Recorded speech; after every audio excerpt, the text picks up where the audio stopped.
야훼여, 주께서 지으신 모든 것들이 주께 감사하며 주의 성도들이 주를 송축하리이다. 그들이 주의 나라의 영광을 말하며 주의 업적을 일러서 주의 업적과 주의 나라의 위엄 있는 영광을 인생들에게 알게 하리이다. 주의 나라는 영원한 나라이니 주의 통치는 대대에 이르리이다. 아멘.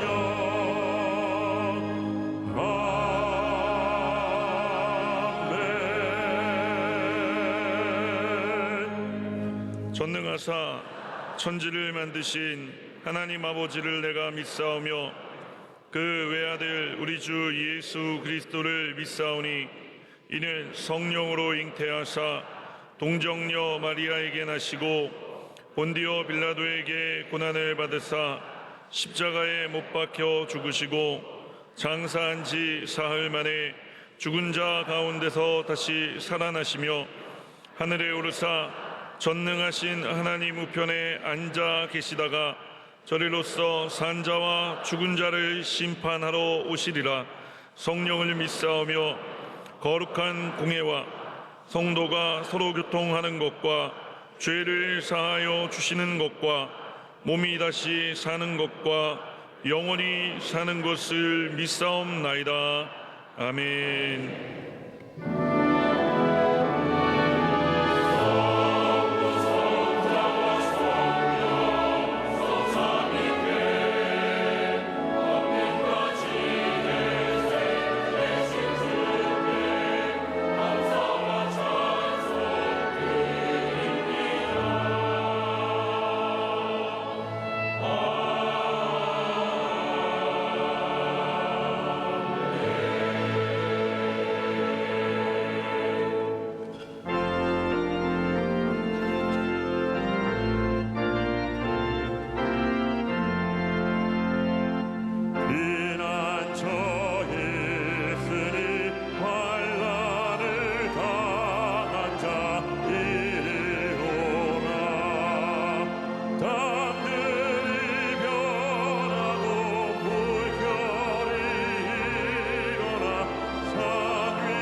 거룩하시고 자비로우신 하나님 아버지, 감사와 찬양과 영광을 받아 주시옵소서. 죄악이 가득한 이 세상에 구원의 주 예수 그리스도를 보내주시고 저를 믿는 자마다 멸망치 않고 영생을 얻게 하신 구원의 은총에 감사를 드립니다. 그러나 저희들 주님의 은혜 가운데 살면서도 주님 뜻대로 말씀대로 온전히 순종하지를 못했습니다. 부족한 저희들 긍휼히 여겨 주시고 용서하여 주시옵소서. 이 시간 택하심을 받은 주의 백성들이 하나님 전에 감사로 예배드리기를 원하오니 주님 함께 하시고 영광 받아 주시옵소서.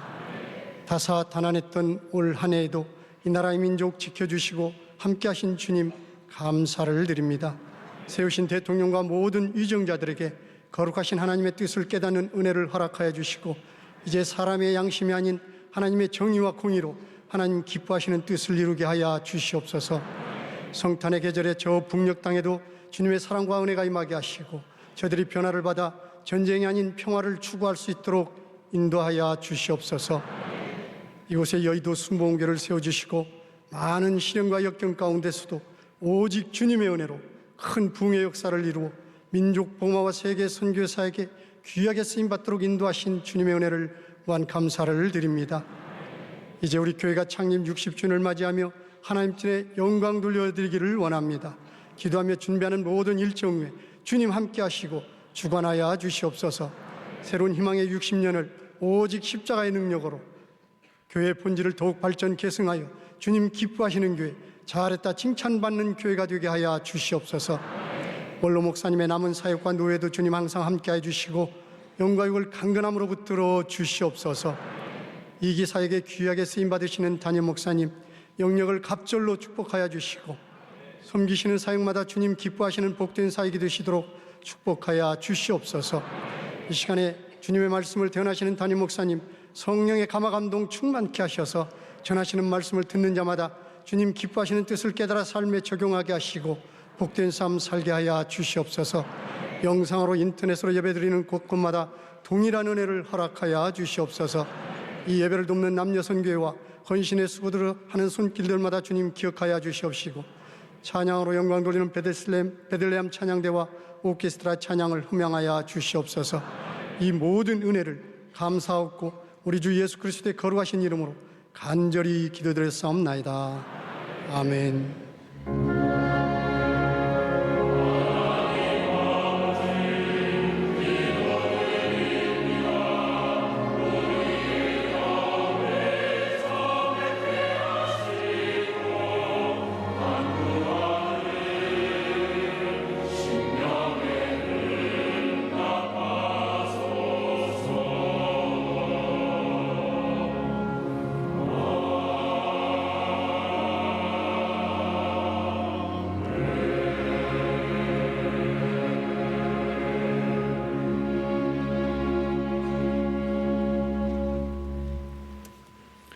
오늘 은혜 받으실 말씀은 시편 32편 5절에서 8절까지 말씀입니다.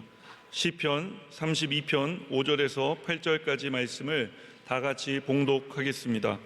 내가 이르기를 내 허물을 야훼께 자복하리라 하고 주께 내 죄를 아뢰고 내 죄악을 숨기지 아니하였더니 곧 주께서 내 죄악을 사하셨나이다. 이로 말미암아 모든 경건한 자는 주를 만날 기회를 얻어서 주께 기도할지라. 진실로 홍수가 범람할지라도 그에게 미치지 못하리이다.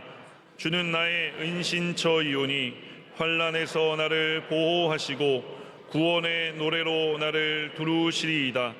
내가 내 갈 길을 가르쳐 보이고 너를 주목하여 훈계하리로다. 아멘.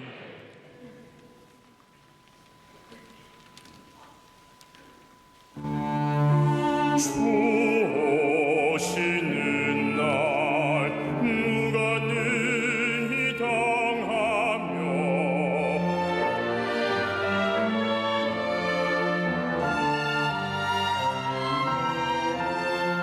주 나타나실 때 누가 서리요 누가 능히 서리요 주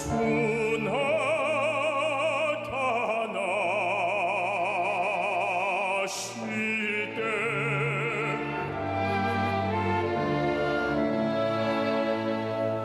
그는 무서운 불과 같도다 우리가 같도다 누가 내 이설이요 누가 설이요 누가 내 이설이요 설이요 죄는 무서운 우리가 같도다 누가 내 이설이요 설이요 누가 내 이설이요 죄는 무서운 불과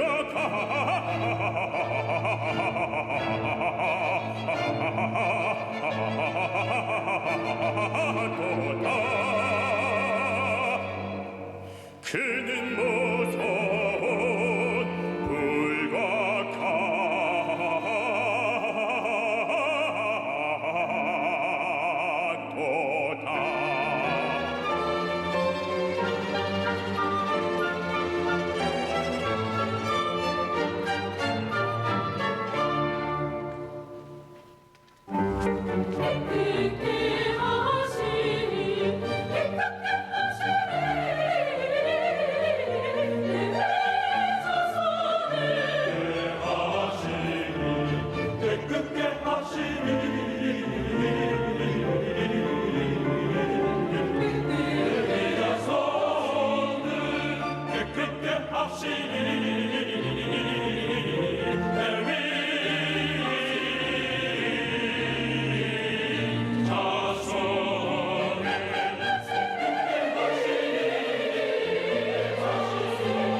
귀한 찬양을 감사드립니다. 인사 나누겠습니다. 오늘은 참으로 좋은 날입니다. 사랑의 주님이 우리와 함께 계십니다. 예수님 안에서 좋은 일이 있습니다. 예수님만이 온 인류의 유일한 희망입니다. 괴로울 때 주님의 얼굴 보라. 평화의 주님 바라보아라. 세상에서 시달린 친구들아, 위로의 주님 바라보아라. 눈을 들어 주를 보라. 내 모든 염려 주께 맡겨라. 슬플 때에 주 예수 얼굴 보라. 사랑의 주님 안식 주리라. 힘이 없고 내 마음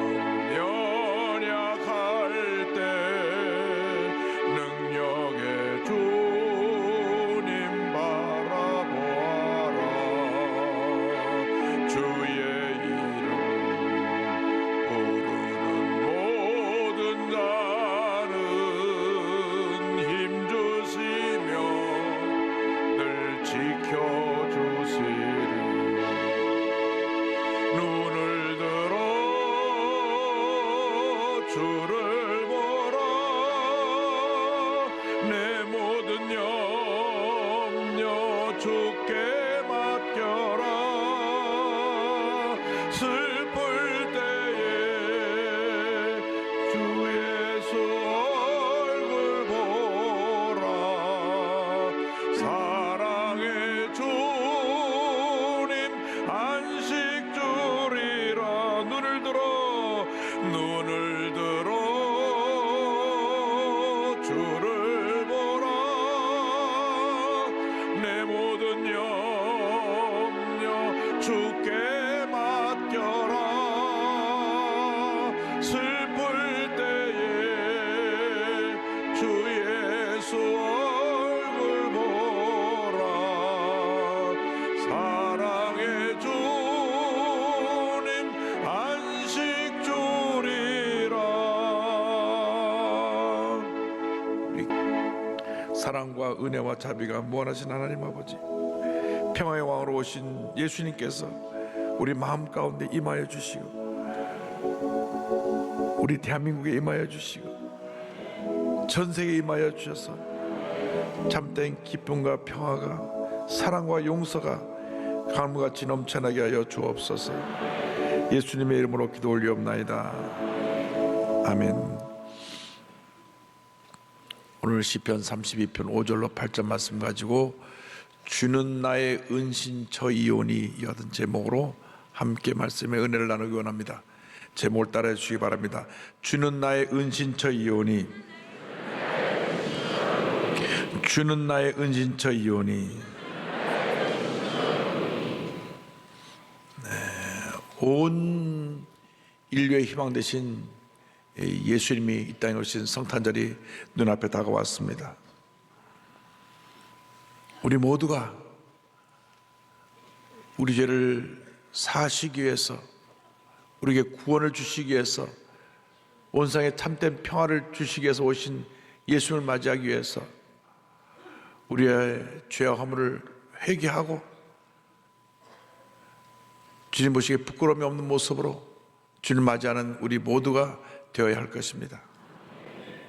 온 세상에서 들려오는 소식이 분쟁과 갈등과 다툼의 소식뿐입니다. 죄의 결과로 다가온 절망의 모습입니다. 예수님만이 우리를 이 절망 가운데서 건져주실 수가 있습니다.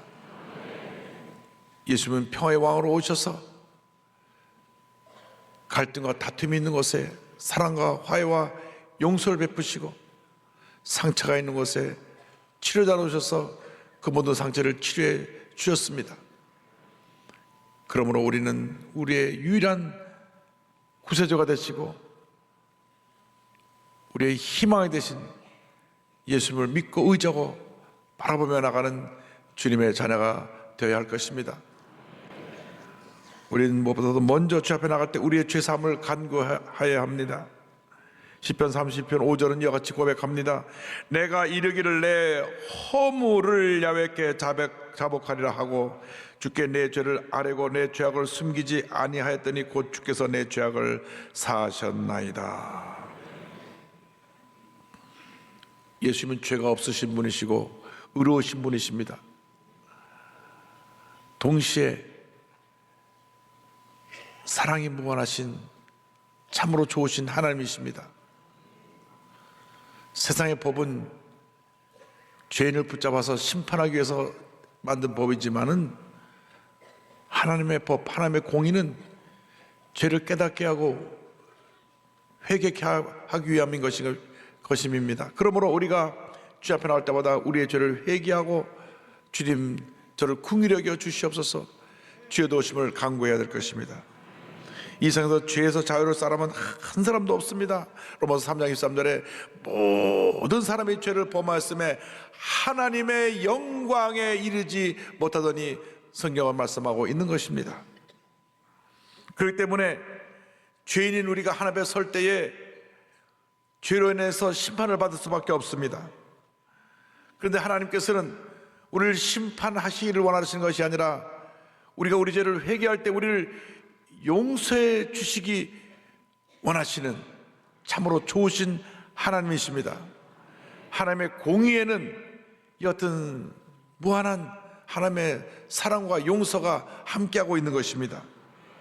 그런데 이 하나님의 공의를, 하나님의 사랑을 이 땅에 실천하기 위해 오신 분이 바로 예수님이십니다. 죄 없으신 예수님이 이 땅에 오셔서 우리의 모든 죄를 짊어지시고 십자가 달려 돌아가신 것입니다. 그러므로 우리가 죄 앞에 나올 때마다 주님, 저희들의 죄 허물을 용서하여 주옵소서 눈물로 회개하며 주님의 도우심을 간구해야 할 것입니다. 요한일서 1장 9절에 성경은 말씀합니다. 만일 우리가 우리 죄를 자백하면 그는 미쁘시고 의로우사 우리 죄를 사하시며 우리를 모든 불의에서 깨끗하게 하실 것이요. 주 앞에 나올 때마다 우리의 연약함을 고백해야 됩니다. 주님, 나의 죄 허물을 용서하여 주시옵소서. 내가 주님 뜻대로 살려고 했지만은 내 육신이 약해서 또 주님 보시기에 부끄러운 모습으로 살았던 것을 용서하여 주옵소서. 여러분, 예수 믿고 나서 갑자기 내가 성인으로 변화되는 것은 아닙니다. 육신을 입고 있는 동안에는 늘 우리는 죄의 유혹을 받고 또 실수하고 넘어집니다. 사도 바울이 로마서 7장의 것을 자세히 설명해 놓았습니다. 22절 23절 보니까 이런 고백이 나옵니다. 내 속사람으로는 하나님의 법을 즐거워하되 내 지체 속에서 한 다른 법이 내 마음에 볶아 싸워 내 지체 속에 있는 죄의 법으로 나를 사로잡는 것을 보는도다. 분명히 내가 교회 나서 예수 믿고 예배를 때 은혜 받고 난 새 사람이 되었다, 죄 안 짓고 살아야 되겠다 생각을 했는데 나가서 살다 보니까 원치 않게 죄를 짓게 됩니다. 그 즉시 자기 어려움을 피하려고 거짓말을 하기도 하고 내 감정을 다스리지 못해서 소리를 지르고 화를 내기도 하고 필요하지도 않는 일에 나서서 간섭하다가 싸우고 다투기도 하고 이런 우리들의 모습을 봅니다. 그러고서는 이러면 안 되는데 내가 왜 이랬지 또 후회합니다. 우리는 평생 이렇게 갈등하며 살게 되어 있는데 이런 갈등을 최소화하고 죄와 싸워 이기는 능력이 바로 성령의 능력입니다. 로마서 7장의 갈등을 소개한 다음 8장의 위대한 선언을 합니다. 8장 1절과 2절에 사도 바울이 고백합니다. 그러므로 이제 그리스도 예수 안에 있는 자에게는 결코 정죄함이 없나니 2절 다 같이 고백합니다. 이는 그리스도 예수 안에 있는 생명의 성령의 법이 죄와 사망의 법에서 너를 해방하였습니다. 아멘. 생명의 성령의 법이 죄와 사망의 법에서 우리를 해방한 것입니다. 그러므로 우리가 성령으로 충만함을 받으면 우린 죄와 싸워 이길 수가 있습니다. 나의 연약함과 싸워 이길 수가 있습니다. 그러나 우리가 기도하지 아니하고 성령으로 충만하지 않으면 또 죄의 유혹을 받아서 넘어지는 것입니다. 마귀는 우리 약점을 잘 압니다. 우리 약점만을 공격합니다. 감정을 다스리지 못하는 사람은 그 부분만 공격을 합니다. 늘 자기의 인기와 명예에 관심 있는 사람은 그것에만 공격을 합니다. 자꾸 자존심 상하는 일을 만들어서 그의 마음을 충동합니다. 물질이 약한 사람은 자꾸 물질로 유혹하고 시험에 들게 해서 잘못된 길을 가게 합니다. 이러한 것을 내 힘으로 이겨보려고 하지만은 우리는 무기력하게 무너지는 모습을 발견하게 되는 것입니다. 그러므로 우리가 반드시 성령으로 충만함 받아야 됩니다. 성령 충만함 받고 죄와 싸워 승리하고 나의 연약함과 싸워 승리하고 하나님의 영광을 위해 살아가는 우리 모두가 되어야 합니다. 제임스 패커 목사님께서 이렇게 말씀하셨습니다. 우리를 선택하셨을 때 하나님은 열심히 노력해라고 말씀하지 않으셨다. 오히려 너에게 능력을 주었다. 성령의 능력을 통해 내가 거룩한 삶을 사는 데 필요한 모든 것을 주었다라고 말씀하신다.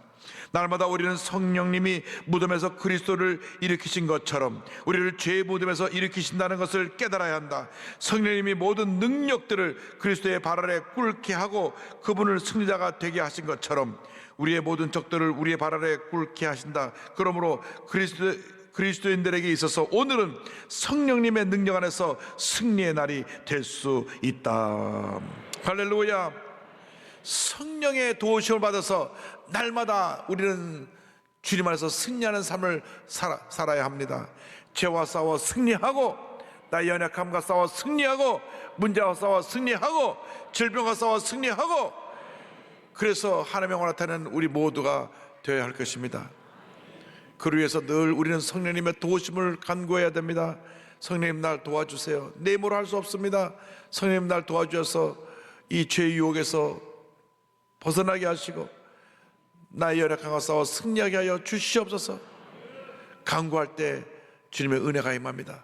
로마서 8장 26절에 성경은 고백합니다. 이와 같이 성령도 우리 연약함을 도우시나니 우리는 마땅히 기도할 바를 알지 못하나 오직 성령의 말할 수 없는 탄식으로 우리를 위하여 친히 간구하시느니라. 할렐루야. 그러므로 성령의 도우심을 받아서 늘 주님 앞에 나와 죄사함 받고 영적으로 강건하여져서 모든 문제와 싸워 승리하는 주님의 귀한 자녀들이 되시기를 바랍니다. 둘째로 우리는 어려움 당할 때마다 주의 도우심을 간구해야 합니다. 시편 32편 6절에 말씀합니다. 이로 말미암아 모든 경건한 자는 주를 만날 기회를 얻어서 주께 기도할지라 진실로 홍수가 범람할지라도 그에게 미치지 못하리이다. 때때로 고난이 다가옵니다. 어려움이 다가옵니다. 그때가 바로 기도할 때입니다. 주의 도우심을 간구해야 될 때인 것입니다. 왜 고난이 다가오느냐? 그것은 우리에게 유익을 주기 위함입니다. 고난은 두 가지 이유로 우리에게 다가오는데 우리가 회개할 것이 있어서 우리를 깨뜨리시고 우리를 낮추시기 위해서 변화시키기 위해서 다가오는 고난이 있고, 또 하나는 우리를 훈련해서 더 큰 하나님의 일꾼으로 세우기 위해서 우리에게 고난을 허락하시는 것입니다. 어떤 고난이 다가오더라도 결과는 유익입니다. 내가 죄를 회개하고 돌이켜서 바로 서게 되는 그런 은혜를 입게 되니 유익이고, 내가 고난이라는 연단을 통해서 믿음이 자라고 하나님 앞에 위대한 인물로 바뀔 수 있게 되니 그것도 유익인 것입니다. 그러므로 여러분의 고난이 다가왔을 때 그 앞에서 낙심하고 좌절하고 주저앉지 말고, 주님 감사합니다. 내가 내 자신을 돌아보고 회개하며 믿음으로 일어나기 원합니다. 주님 함께하여 주시옵소서. 주님 나를 도와주시옵소서. 모든 어려움을 이길 수 있게 하여 주시옵소서. 간구하고 부르짖고 주 앞에 나갈 때 하나님의 은혜가 임하게 되는 것입니다. 기도에 대해서 많은 책을 쓰신 이엠 바운즈 목사님께서 이와 같이 말씀하셨습니다. 하나님께서 인류를 다스리실 때 가장 중요하게 여기시는 것이 바로 기도이다. 하나님께서 인간을 도우시는 방법이 바로 기도이기 때문이다.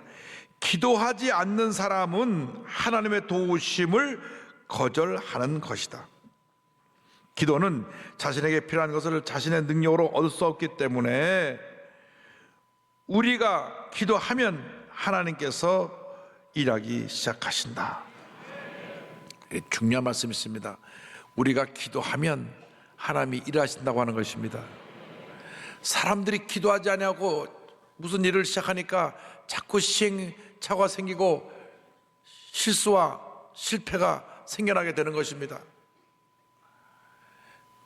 직장을 선택할 때도 기도 많이 하고 직장을 선택해야 되고, 내가 어떤 사업을 할 때도 기도를 많이 하고 사업을 시작해야 되는데 무조건 시작하고 나서 어려움에 처하고 나면 하나님 왜 내게 어려움이 다가옵니까? 하는 경우가 종종 있는 것을 봅니다. 평생을 같이 살 사람인데 첫눈에 뭐가 씌워가지고 만나자마자 결혼하자, 그리고 결혼하고 나서 하나님 제가 속았습니다. 이건 안 되는 거예요. 기도를 많이 하고 마음에 감동이 온 다음에 결혼해도 평생 사는 동안 찌그락찌그락 하는데, 이거 처음 만나자마자 그냥 뭐가 씌워가고 야 이 사람이다 해가지고 했다가 나중에 파탄 내리는 사람을 많이 봅니다. 그래도 믿는 사람이 결혼했으면 십자가니까 십자가 지고 가야 돼요. 땀만 먹지 말고. 왜 그런 일이 생기느냐?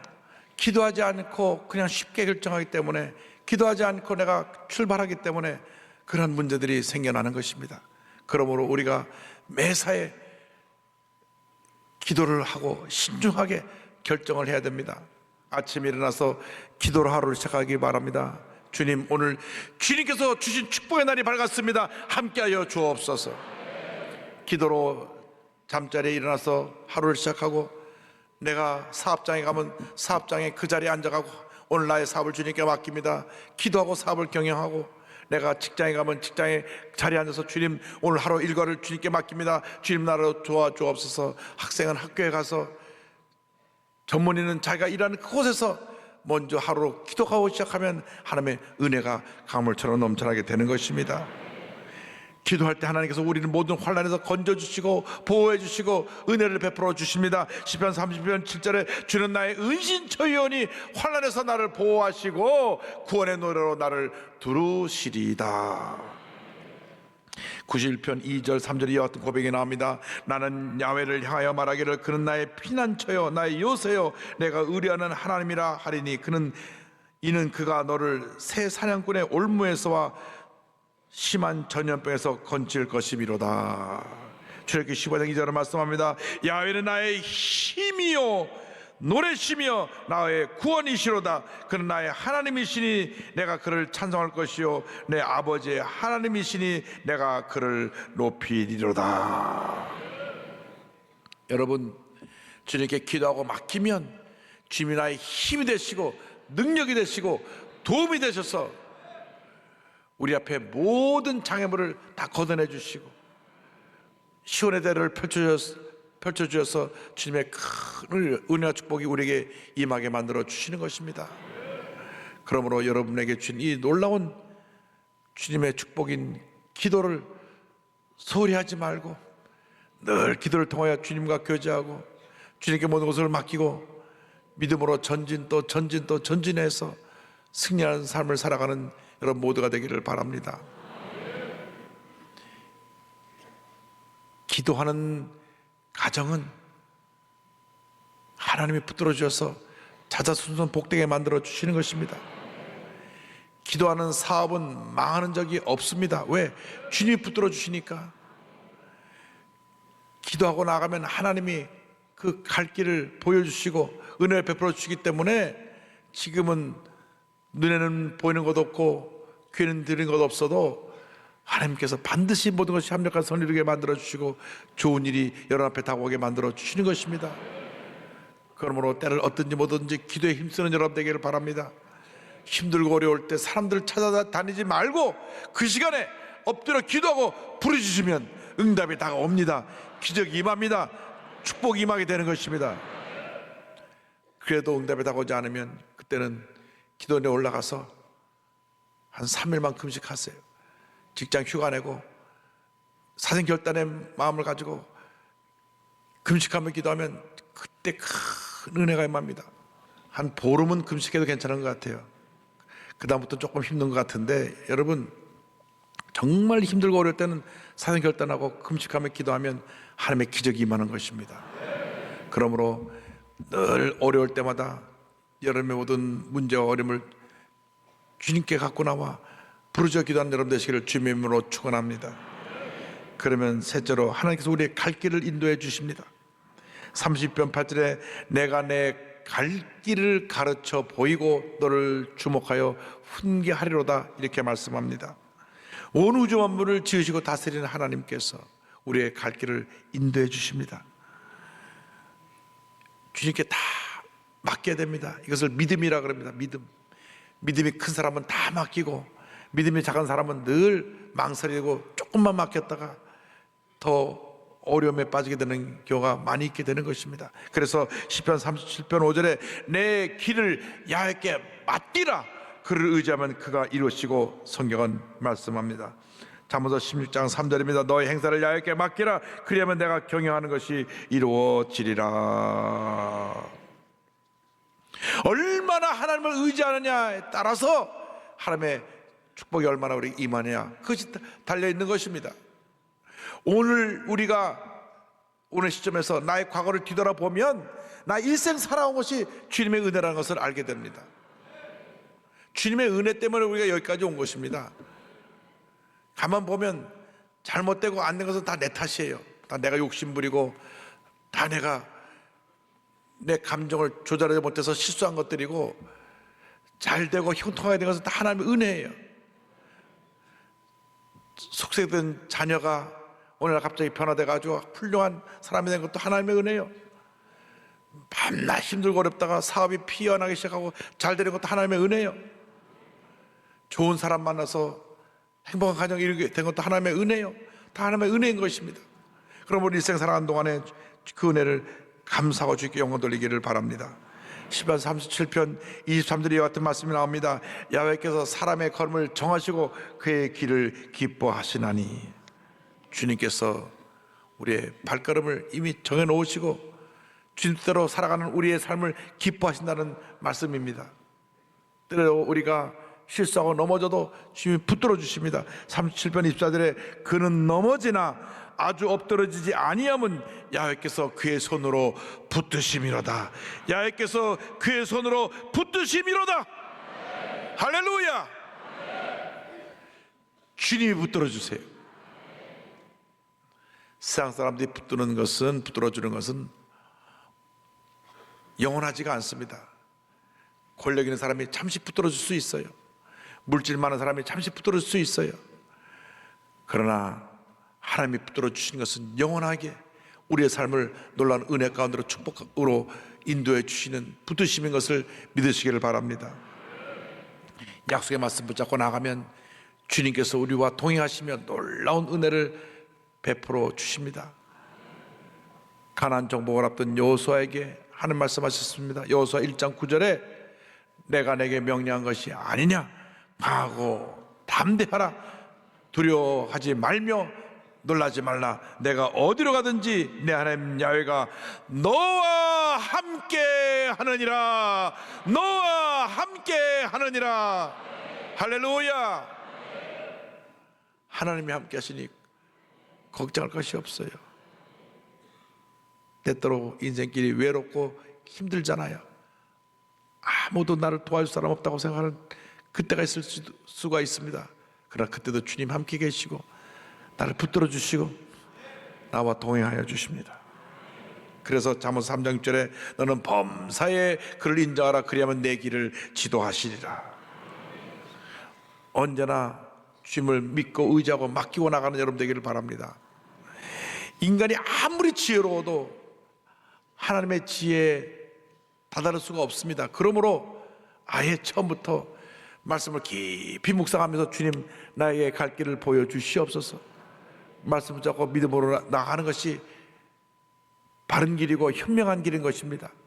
내가 할 거 이거저거 다 해본 다음에 안 된 다음에 주님 도와주시옵소서 그러지 말고 아예 처음부터 주님 저와 동행하여 주시고 제 갈 길을 인도하여 주시옵소서.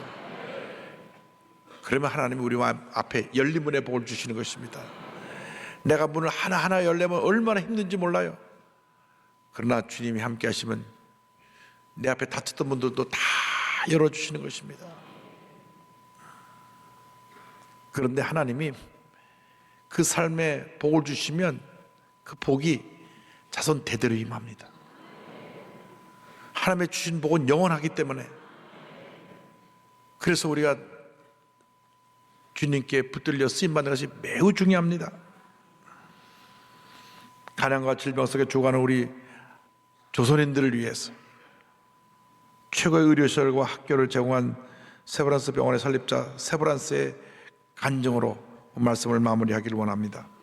1859년 세계 최초로 유연이 발견됐을 때 그 석유회사를 통해서 돈을 엄청나게 번 백만장자입니다. 이분이 나중에 락펠러하고 동업을 해서 스탠다드 오일이라고 하는 미국 최대의 석유회사를 만듭니다. 그래서 미국 전체 경제를 움직이는 사람이 되었습니다. 그런데 그는 그 축복을 받았을 때 이것이 하나님께로부터 온 것을 알았기 때문에 그의 고향 클리브랜드로 돌아가서 나의 남은 여생 이제 주님 주신 이 축복을 나누며 살겠다. 그는 문화예술에도 관심이 많아서 그의 고향에 미국 3대 오케스트라 중에 하나인 클리블랜드 오케스트라 창단하는 모든 기금을 내놓았습니다. 그는 지역 최초의 의사인 아버지와 고원과 빈민병원을 후원한 간호사 출신의 어머니의 봉사정신을 이어받아서 우스터 대학이라고 하는 훌륭한 대학을 세워서 많은 인재들을 양성했고 40여 개의 병원을 건설해서 그 많은 환자들의 치료를 제공했습니다. 이 우스터 대학에서 노벨상을 받은 과학자들이 나오게 됐습니다. 그리고 아예 자선 기금을 만들었습니다. 그의 자선은 후대에 100년이나 앞선 기부 체계를 준비했다는 말을 들었습니다. 우스터 대학 도서관 관장인 드니스 몬베런 박사는 말합니다. 세브란스는 교육은 단순히 교과서 속에 갇혀 있는 것이 아니라 사람과 관련된 것이라고 생각했습니다. 사회와 하나님을 위해 봉사할 수 있는 가장 훌륭한 사람으로 거듭나는 것이 중요하다고 여겼습니다. 그런데 그가 에비슨 선교사를 만납니다. 에비슨 선교사는 캐나다의 명문인 토론토 의과대학의 졸업자로서 나와서 병원 원장을 하고 있었는데 어느 날 주님의 음성을 듣습니다. 너는 저기 조선이라는 나라를 가서 불쌍한 사람들을 치료하고 도와라. 와보니 얼마나 많은 사람들이 병으로 죽어가는지, 전염병이 도는데 약이 없어 그냥 죽어갑니다. 그가 조선왕조에 세운 제중원의 책임을 맡고 있었는데 그 다음 해 1895년에 자기 딸 둘이 콜레라로 죽습니다. 그때 기록을 보면 선교사님들 자녀들이 많이 한국에서 죽었어요. 어린아이들이 아직 면역체계가 약하니까 전염병으로 죽었는데, 그로 인해서 1899년 안식년을 얻어서 미국에 들어오게 됐을 때 카네기홀에서 선교본부의 요청으로 한국 선교복을 하게 됐습니다. 1900년 4월 31일 날 그는 이렇게 보고합니다. 조선에 현재 설립된 병원들은 건물, 장비, 사람, 수입에서 부족한 점이 많습니다. 부족의 이유는 자금의 궁핍입니다. 예를 들어서 서울에는 8개 작은 병원과 진료소가 있는데 모두 합하여 9명의 의사와 6 내지 7명의 간호사가 있습니다. 이것이 통합된 하나의 근대적인 병원이 필요한 이유입니다. 이때 이 세브란스 장로님이 2층에서 그 강연을 듣고 있다가 내려왔어요. 그 에비슨 선교사를 만났습니다. 선교사님, 그 병원 세우는데 돈이 얼마나 듭니까? 예, 한 10,000불 정도 있으면 병원을 세울 수 있겠습니다. 그런데 얼마 후에 미국 장로교 선교부문을 통해서 그 돈이 왔습니다. 그런데 병원을 세우려고 막상 땅을 사려고 알아보니까 청일 전쟁이 나서 물가가 폭등했어요. 그래서 그 기금으로 지금 물가가 올라서 돈이 부족합니다. 돈이 더 필요합니다. 그래서 35,000불을 더 보내주는데 그 금액이 지금 시가로 1,000억입니다. 그 금액을 기증받아서 서울역 앞에 12,000평을 땅을 사고 건축하는 사람을 직접 보내서 지상 2층, 지하 1층에 세계적 수준의 종합병원을 짓습니다. 일본 관리들도 일본에도 이런 병원이 없는데 이런 병원을 지었다고 말할 정도로 현대식 병원을 짓고, 많은 의료진과 함께 일함으로써 전문적인 진료가 이루어졌고, 가난한 사람들을 오면 무조건 고쳐주는 자선병원이 됐습니다. 1907년에 처음으로 조선이 어딘지도 모르고 그곳에 필요하다고 해서 병원을 지어준 이분이 자기 주치인 러들러 박사와 함께 서울에 옵니다.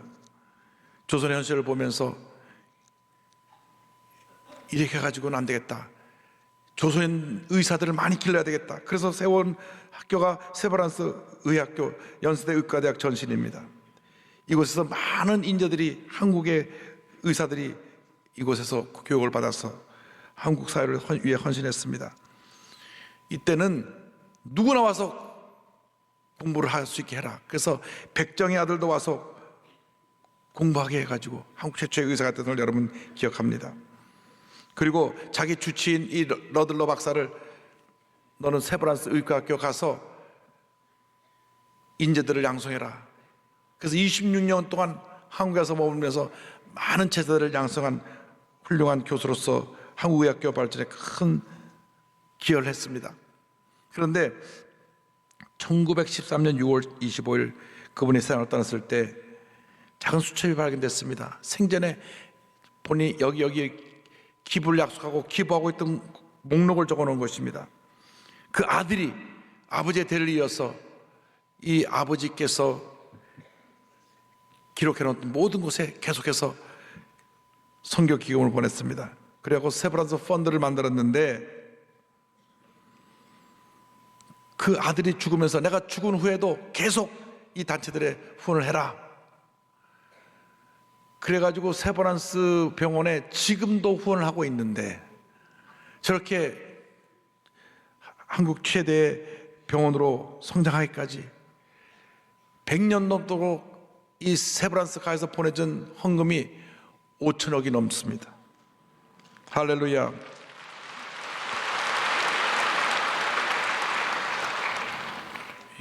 얼마 전에 연세대 의료원 원장은 윤도원 박사님하고 만나서 얘기 들어보니까 목사님 지금도 매년 7천만 원씩 옵니다. 지금까지 누계가 한 5천억은 되는 것 같습니다. 그러시더라고요. 한국이 어디 붙었는지도 모르고 어떤 나라인지도 모르는데 그 에비스 선교사가 와서 너무나 그 나라에는 병들어 죽어가는 사람이 많습니다. 길거리에 병자가 아주 깔렸습니다. 큰 병원이 있어야 됩니다. 그 말 한마디 듣고 감동받아가지고 그 당시 한 1,000억 되는 기금을 갖다가 선뜻 보내주고 몇 대 아들 이어오면서 지금까지도 기금에서 계속 후원비를 보내고 있는 참으로 훌륭한 그 가문이고 훌륭한 하나님의 종인 것을 알 수가 있습니다. 그는 이렇게 말했습니다. 처음에 큰 금액을 기증하면서 받는 당신보다 주는 내가 더 행복합니다. 정작 그는 세상을 떠날 때 자기 이름으로 된 집 하나 없었습니다. 뉴욕 장로교 선교본부 총무 스탠리 화이트 박사가 이렇게 그를 추모했습니다.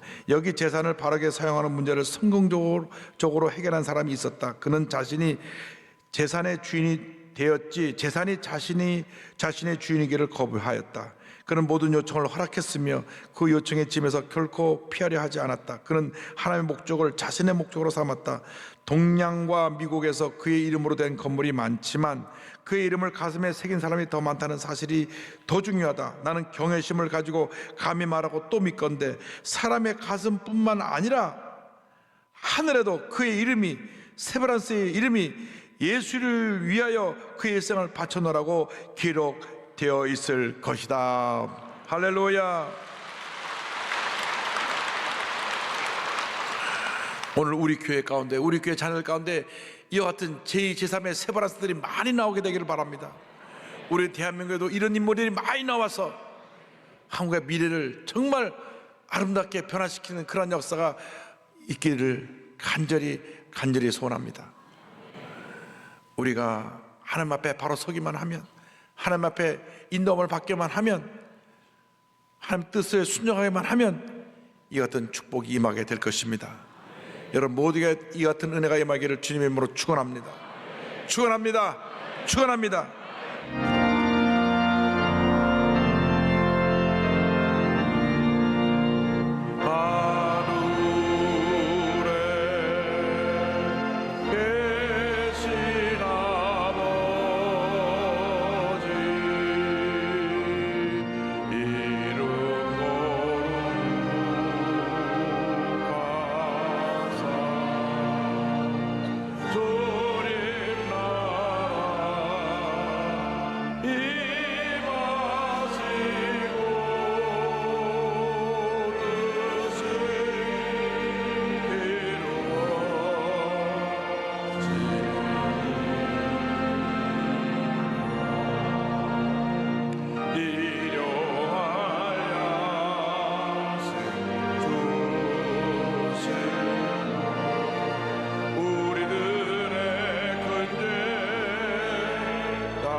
지금은 우리 구세주 예수 그리스도의 무한하신 은혜와 하나님 아버지의 큰 넓으신 사랑과 성령의 감동감화 인도교통 충만하게 하심이 늘 주님과 동행하며 믿음으로 전진하기를 소원한 주님의 귀한 백성들 위해 지금도 영원토록 함께 계실지어다. 아멘.